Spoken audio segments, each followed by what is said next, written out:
Au nom du Père et du Fils et du Saint-Esprit. Amen.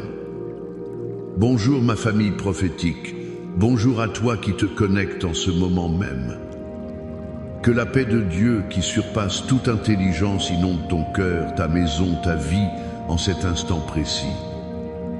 Avant même de commencer, je veux que nous prenions un moment pour nous placer sous l'abri du Très-Haut. Père, au nom puissant de Jésus-Christ de Nazareth, nous venons devant ton trône de grâce. Et en cet instant, nous invoquons la puissance du sang de l'agneau. Je déclare que le sang de Jésus est maintenant sur le linteau de la porte de ta maison. Je déclare que le sang de Jésus couvre tes enfants, qu'il couvre ton mariage, qu'il couvre tes finances, qu'il couvre ta santé. Je dresse une ligne de sang autour de toi, une forteresse spirituelle infranchissable pour l'ennemi. Chaque plan des ténèbres, chaque flèche enflammée du malin, chaque parole de malédiction envoyée contre toi et ta famille, je déclare qu'elle est maintenant brisée, annulée, renvoyée à l'envoyeur, au nom puissant de Jésus. Je déclare que l'ange de l'Éternel campe autour de toi, qu'il te protège, qu'il te garde. Saint-Esprit, Esprit de vérité, Esprit de conseil, Esprit de force, nous t'invitons. Viens, prends toute la place. Viens parler à nos cœurs. Viens nous révéler ce que le Père veut nous dire aujourd'hui. Saint-Esprit, nous avons besoin de toi. Je prie maintenant spécifiquement pour toi qui portes un fardeau, le fardeau de l'amertume. Tu as été blessé, trahi, et ton cœur est devenu comme une pierre. Tu essaies de pardonner, mais tu n'y arrives pas. La douleur est trop vive, la plaie est trop profonde. La parole de Dieu nous dit dans Hébreux 12 que nous devons veiller à ce qu'aucune racine d'amertume ne pousse et ne produise du trouble, et que plusieurs n'en soient infectés. Peut être que cette amertume a commencé à infecter tes relations, ta santé, ta joie. En cet instant, au nom de Jésus, je brise la puissance de cet esprit d'amertume sur ta vie. Je commande à cette racine d'être arrachée de ton cœur. Je déclare la libération de la prison du non-pardon. Je déclare que les chaînes de la rancune et de la vengeance se brisent maintenant, au nom de Jésus.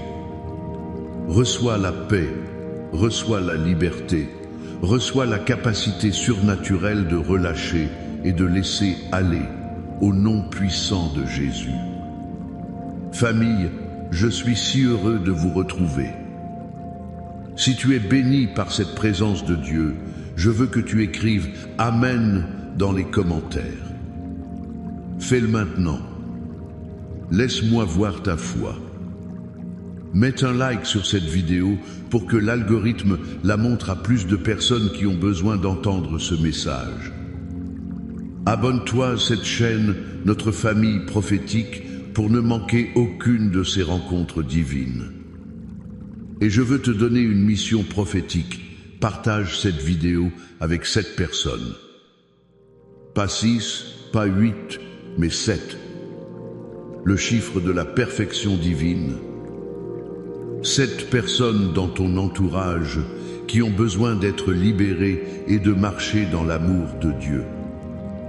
Et reste bien jusqu'à la fin, car à la fin de ce message, je vais prier spécifiquement et puissamment pour tous ceux qui luttent pour pardonner une trahison profonde venue d'un membre de leur propre famille ou d'un ami très proche. Dieu va faire quelque chose de puissant. Aujourd'hui, le Seigneur a mis sur mon cœur un thème qui est à la fois une forteresse et une clé.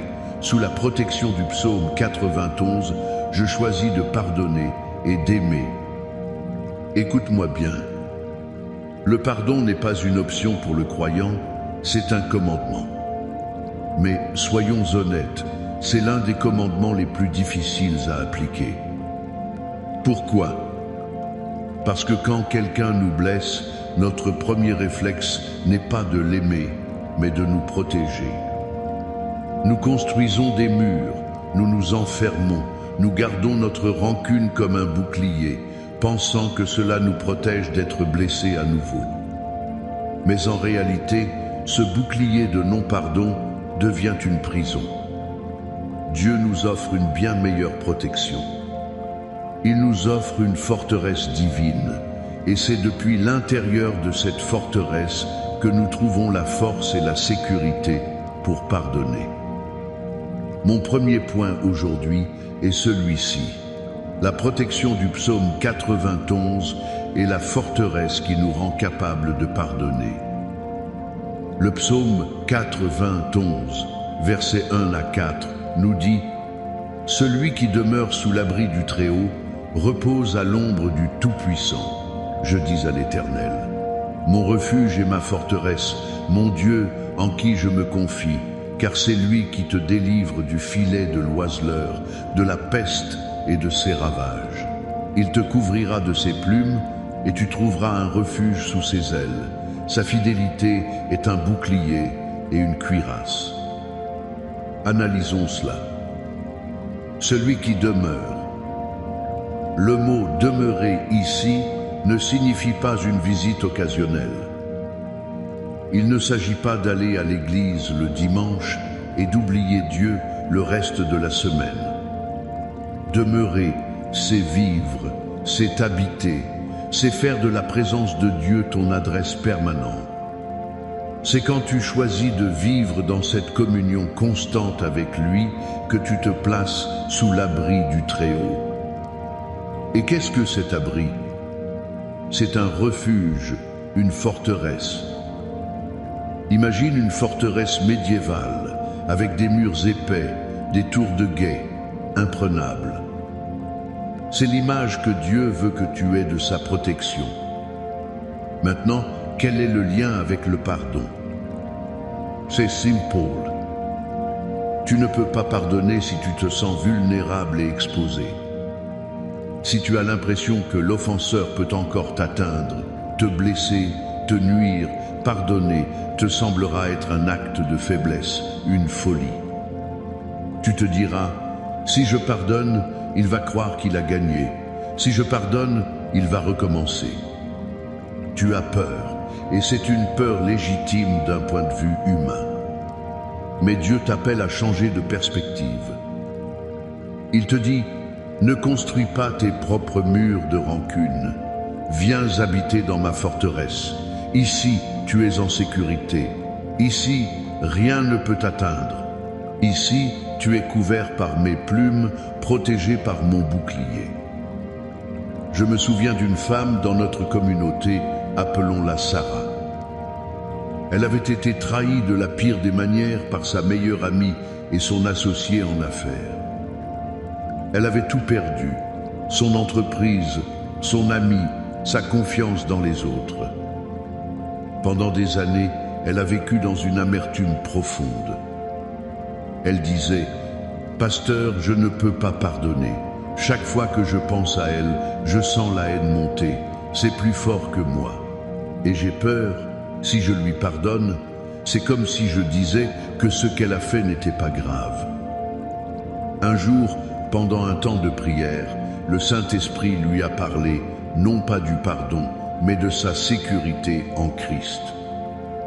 Il lui a montré qu'elle n'était pas une victime abandonnée, mais une fille du roi, assise dans les lieux célestes avec Christ, habitant dans la forteresse du Très-Haut. Ce jour-là, quelque chose a changé. Elle a compris que sa sécurité ne dépendait plus de ce que les gens lui faisaient ou ne lui faisaient pas. Sa valeur et sa protection étaient en Dieu. C'est à partir de ce lieu de sécurité totale qu'elle a pu regarder l'offense et dire « Ce que tu m'as fait est terrible, mais cela ne me définit plus. Mon identité est en Christ. Depuis sa forteresse, je choisis de te relâcher. » Le pardon est devenu un acte de puissance, pas de faiblesse. C'était la preuve qu'elle était si en sécurité en Dieu que rien de ce que l'ennemi pouvait lui faire ne pouvait la détruire. Peut être que c'est ton cas aujourd'hui. Tu as peur de pardonner parce que tu te sens exposé. Je veux te dire, la première étape n'est pas d'essayer de pardonner. La première étape est de demeurer.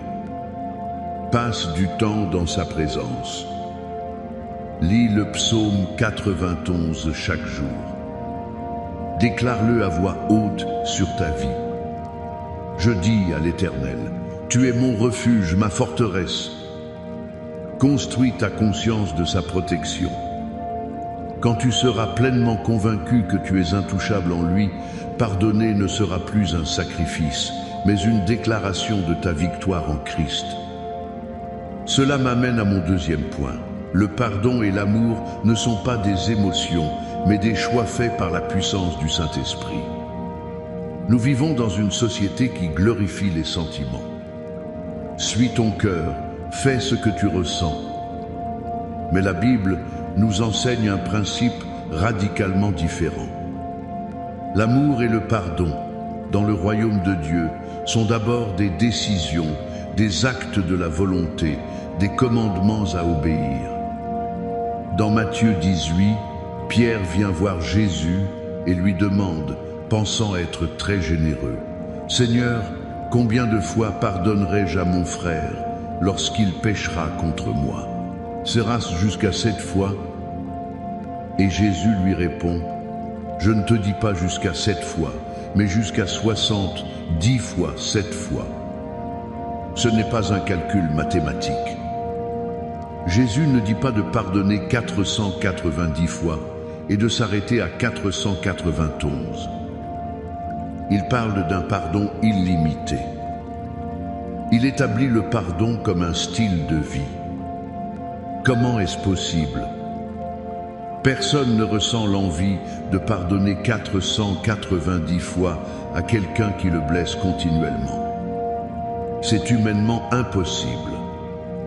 Et c'est là que se trouve la clé. Le pardon biblique n'est pas humain, il est surnaturel.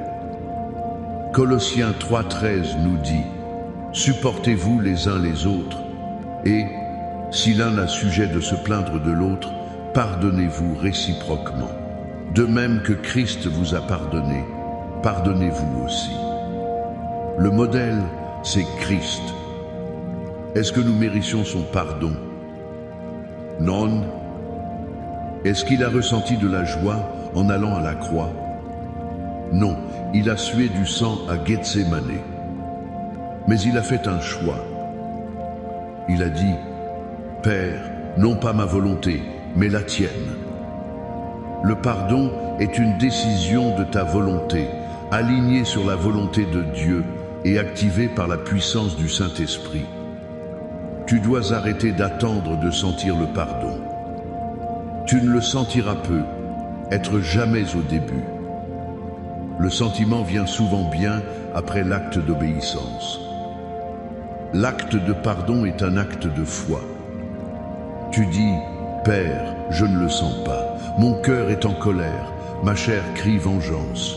Mais parce que ta parole me le demande, et parce que tu m'as pardonné, je choisis, par un acte de ma volonté, de pardonner à cette personne. » L'exemple ultime est Joseph, vendu par ses propres frères, faussement accusé par la femme de Potiphar, oublié en prison par les chansons. Il avait toutes les raisons du monde d'être rempli de haine. Mais des années plus tard, quand il se retrouve face à ses frères terrifiés, que leur dit-il? « Soyez sans crainte. Vous aviez médité de me faire du mal. Dieu l'a changé en bien, pour accomplir ce qui arrive aujourd'hui, pour sauver la vie à un peuple nombreux. » Genèse 50 contre 19, 2-0. Remarque bien, il ne nie pas le mal qu'ils ont fait. Il ne dit pas « ce n'était pas grave ». Il dit « vous aviez médité de me faire du mal ». Il reconnaît l'offense. Mais ensuite, il fait un choix. il choisit de voir la main souveraine de Dieu par-dessus l'offense. Ce choix lui a permis de ne pas seulement pardonner, mais d'aimer et de prendre soin de ceux-là même qui avaient voulu sa mort. C'est ce à quoi Dieu t'appelle, à regarder au-delà de la blessure et à voir la main de Dieu capable de transformer le mal en bien. Aujourd'hui, je t'appelle à faire un choix. Peut-être que tu peux prendre un papier, écris le nom de la personne et dis à voix haute: Père, au nom de Jésus, je ne le sens pas, mais je le choisis. Je choisis de pardonner nom de la personne. Je relâche cette personne de la dette que je crois qu'elle me doit. Je te la remets, Seigneur. Et je te demande, Saint-Esprit, de venir maintenant guérir mon cœur et de remplacer ma douleur par ta paix. C'est un premier pas puissant. C'est une déclaration de guerre contre l'amertume et une déclaration d'allégeance au roi des rois.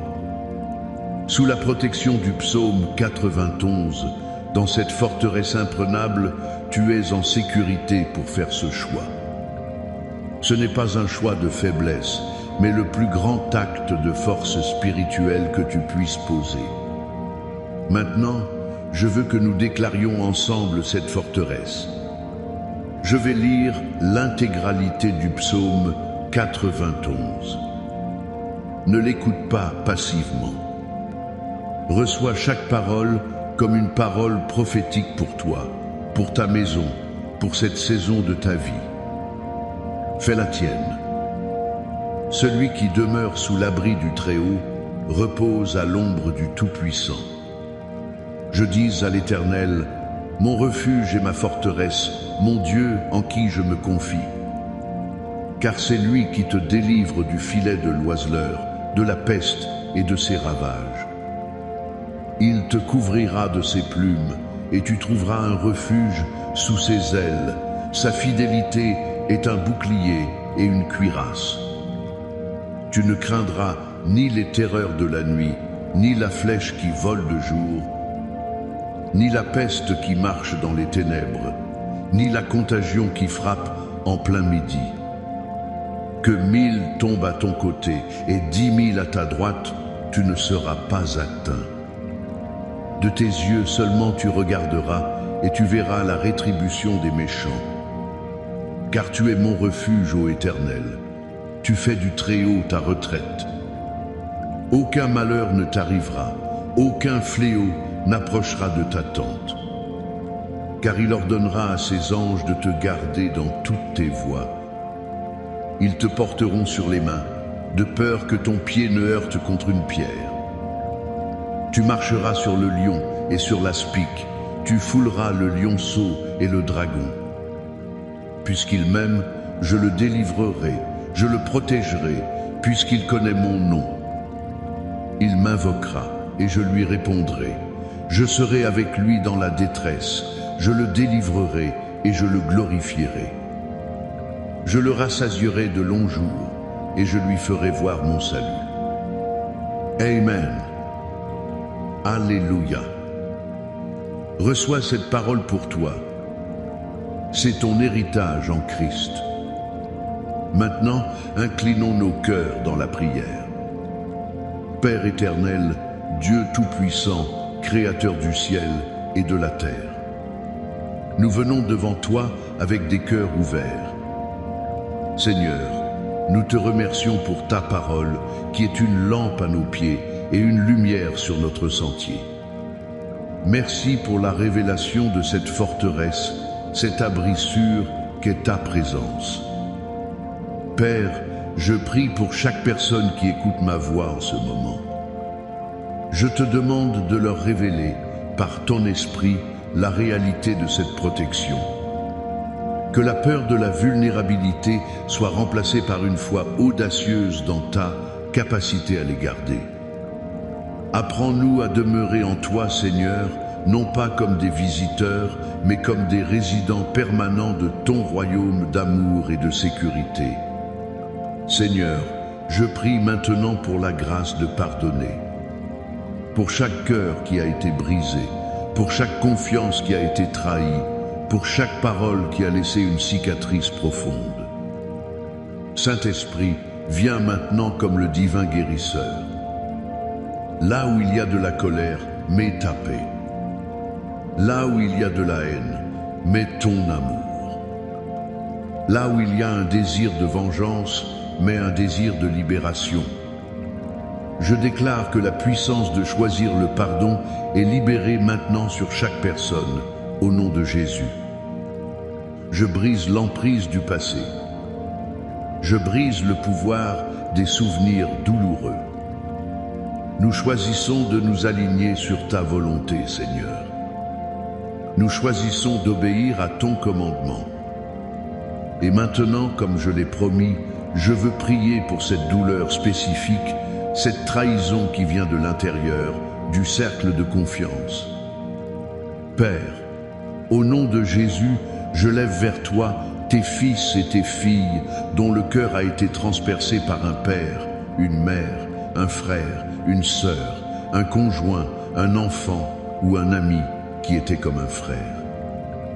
Seigneur, cette douleur est d'une autre nature. C'est la trahison de David par Achitophel, c'est la trahison de Jésus par Judas. C'est une blessure qui ronge l'âme. Père, en ce moment, je libère un baume de Galade sur ces cœurs. Je commande à l'esprit de rejet, à l'esprit d'abandon, à l'esprit d'orphelin qui s'est attaché à cette blessure de lâcher prise maintenant, au nom de Jésus. Je brise les paroles de malédiction, les jugements qui ont été prononcés dans ces moments de conflit. Je déclare que ton identité n'est pas dans cette trahison, mais dans ton statut de fils ou de fille du Dieu très haut. Reçois la guérison. Reçois la capacité surnaturelle de regarder cette personne à travers les yeux de Christ. Je libère la grâce, non seulement de pardonner, mais de bénir. Je déclare un retournement de situation divin dans ces relations familiales, au nom de Jésus, et je continue de prier pour toi. Je prie pour la restauration de ta famille. Pour ton mariage, je brise tout esprit de division, de dispute, d'infidélité. Je déclare que votre amour est ravivé, que votre unité est restaurée, que votre maison devient un avant-goût du ciel. Pour tes enfants, je les arrache des griffes de l'ennemi. Je brise toute addiction, toute rébellion, toute mauvaise influence. Je les appelle à revenir à la maison, à revenir à toi, Seigneur, au nom de Jésus. Je prie pour une percée financière. Je brise l'esprit de pauvreté, l'esprit de manque, l'esprit de dette. Je déclare que les écluses des cieux s'ouvrent sur tes finances.